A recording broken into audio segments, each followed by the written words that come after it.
Yesterday, we witnessed how GGG pushing to the limits in Dawn of the Hunt. Huntress is the newest class for Path of Exile 2.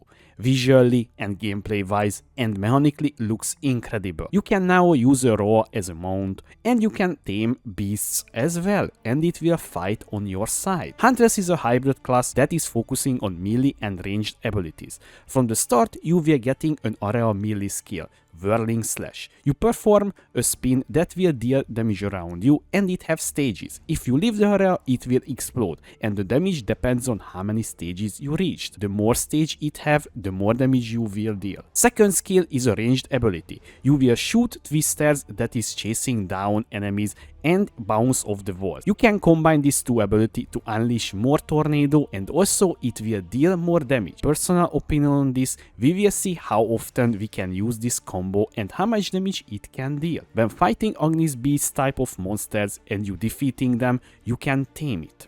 The beast will keep all the modifiers. I think the most powerful one will be the monsters that have an aura that gives you something useful. With the Huntress, we are getting a new defensive mechanic, parry. This is very different than any other game parry mechanic. You don't need to time it and press in the correct moment. Instead, you just hold down and you will counter the enemy with the shield, stunning for a short time. This mechanic has the same stagger meter just as when you raise your shield. If you parrying too much, you will fill up the meter and you can get stunned, and that can be deadly for you pretty quickly. There are skills that can make use out of the parry mechanic, and it can empower your next attack or just grant you a frenzy charge.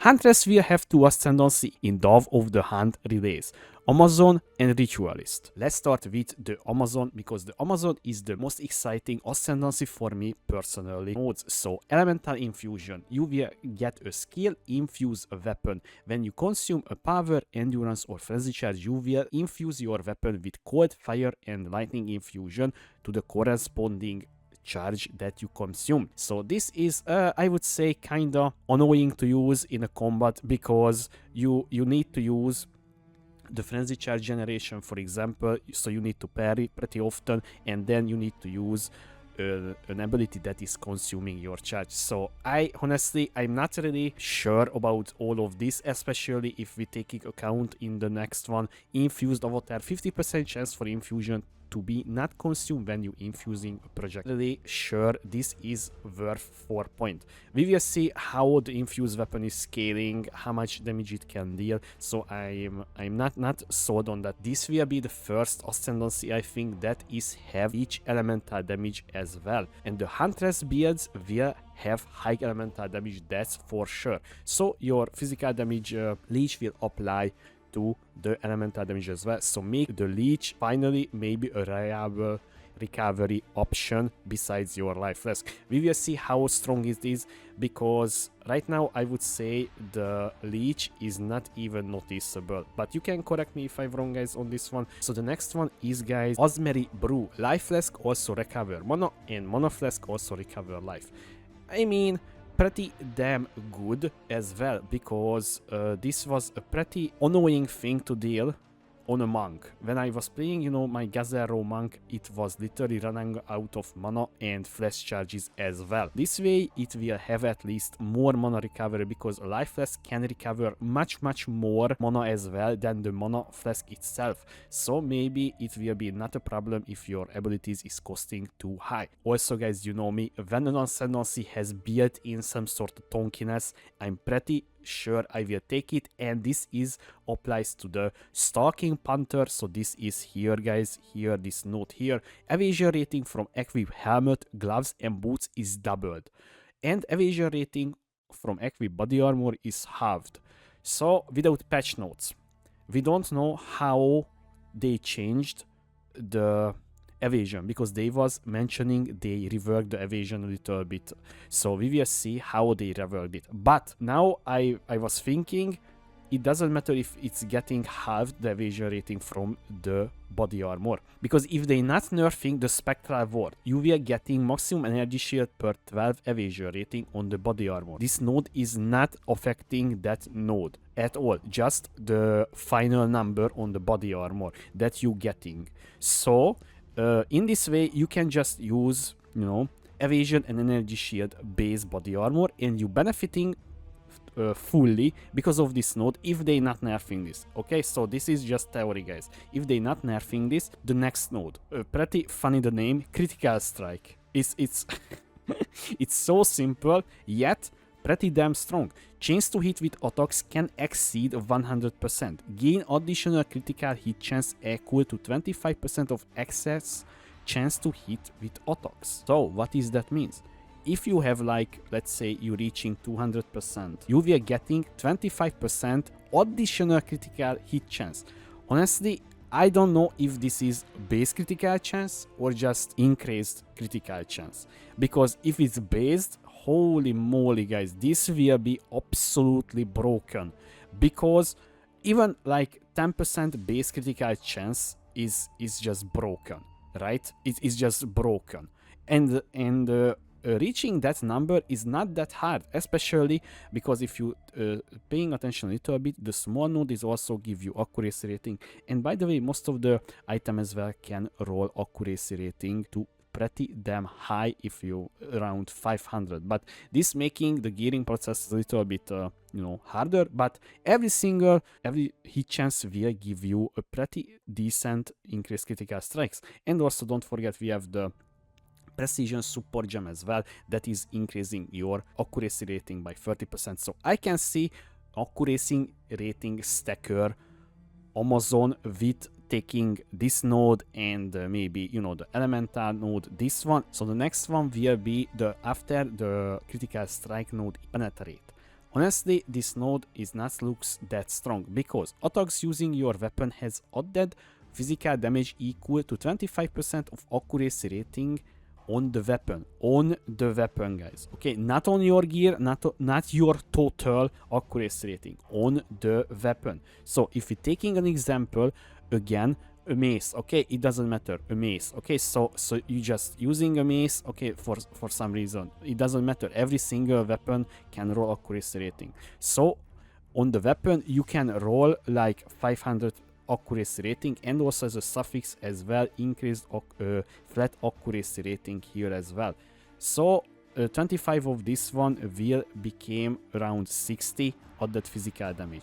Now it's a very big question if this is worth this gearing process, because you normally want a big fat physical damage weapon or a big elemental damage weapon, right? It depends on your ability. So now it making the gearing process so much harder, and also I don't think this is countering the fact you need accuracy rating on the weapon.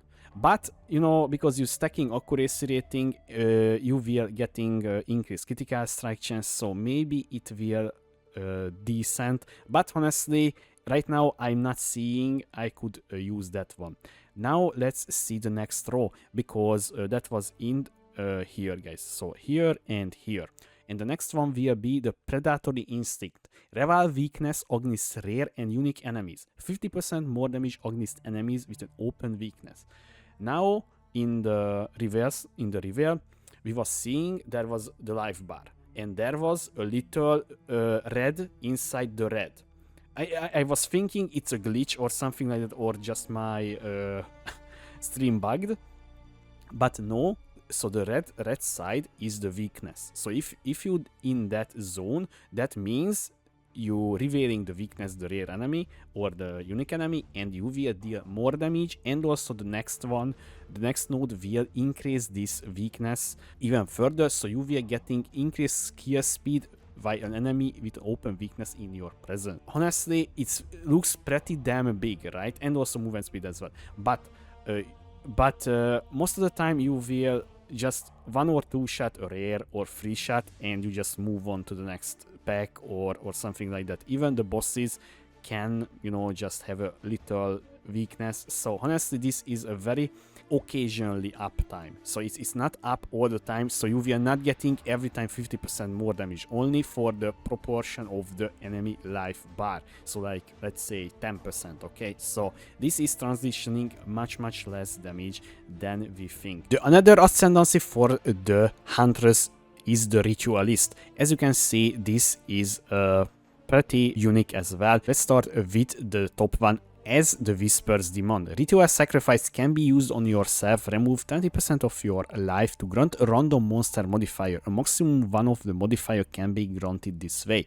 So technically you will getting a one random monster modifier. What is monster modifier? For example, hasted. You deal extra damage, you move faster, you have more elemental resistance, you take less damage, and this node has a 40-second duration as well. Interesting, but this sacrifice was very long cost time, so it was pretty. I hope they will speeding up a little bit, because that was like 4 seconds long. So yeah, we will see. Connecting one is here, so the Ritual Sacrifice, as the Whisper asks. So honestly, Ritual Sacrifice, this is when you killing a rare monster, you can use this ability on the corpse and you will get the modifiers from it, and this has a 20-second duration, I think.